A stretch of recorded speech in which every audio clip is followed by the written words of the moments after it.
Who lost the United States title number one contenders match? Sami Zayn. Who was in the world title number one contenders match? Sami Zayn.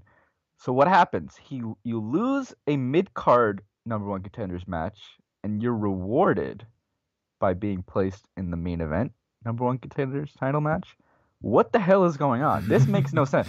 The incentives are all wrong here. If you're a wrestler, then you don't know what the fuck you should be doing because you're better off losing the mid card title match than winning it.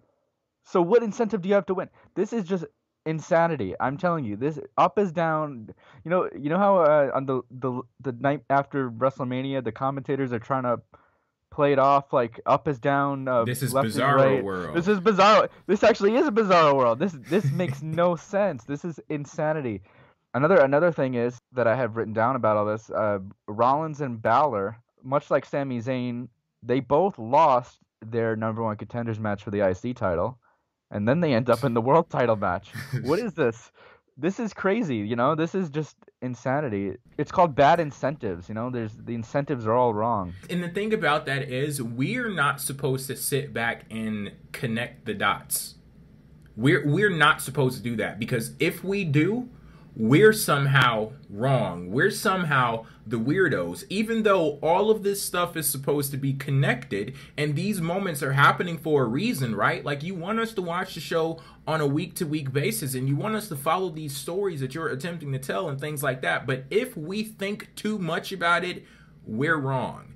And I think that this is something that you have said in the past before, where you were not rewarded for paying attention to the stories that WWE tells. Anytime you encounter any other form of entertainment, if you have those diehard fans who pay attention to all of the details and stories and things like that. I know with Game of Thrones, they drop Easter eggs all over the place in the Marvel universe, and all Breaking Bad, all different types of shows, they drop Easter eggs and little hints where later on you start putting those pieces together and you're like, oh my God, like they really did that. And it feels like it's a gift to you. Like the writers are honoring you and rewarding you for paying attention. When it comes to WWE, they don't do that shit. If you pay attention to what's going on, you will be punished. And people will look at you like, oh, well, don't think too much about it.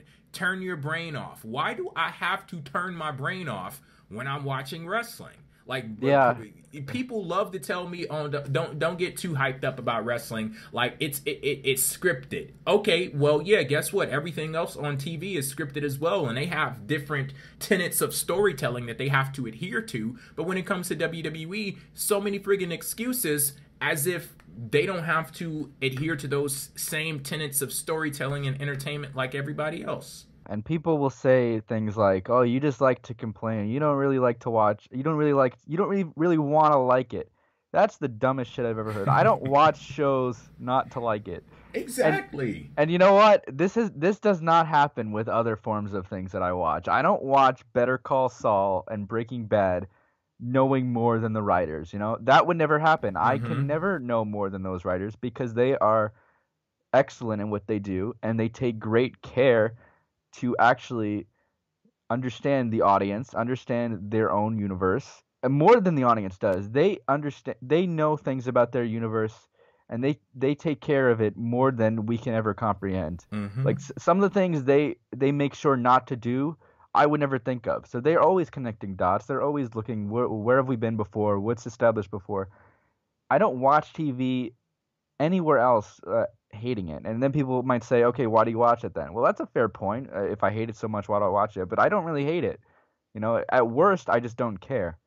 The reason why I talk shit about it is because I love the medium and I see what it could be, and that's why I get mad. But I don't hate it. I just, like right now, I just don't care. I see it and I'm kind of worked up about it because it's just so baffling. But I'm not here like killing myself that Jinder Mahal is a champion. I'm just shaking my head thinking, well, this could be so much better, but it's not going to be until a fundamental change happens. And I think the big problem is the reason why there's no structure in the universe is because there's no structure in in the writing of this. There's no structure. You have a group of writers who barely communicate with each other, and this is something I've heard going by past writers and past wrestlers. Basically, people get thrown around to different writers. So basically, one week the Miz is with one guy writing his shit. The next week he's with a different guy. Different guy doesn't know where the first guy was going. Doesn't matter anyway because Vince McMahon has the last call, you know. So there's no collaboration. These guys don't, from what I understand, get in a writer's room and brainstorm for 10 hours a day on how they're going to make this guy a star. They just do whatever way the wind blows. And with Vince is changing every single day, apparently. So this is just a chaotic situation. And then no wonder it's chaotic because it's in the hands of like 20 different people, all of who are not on the same page.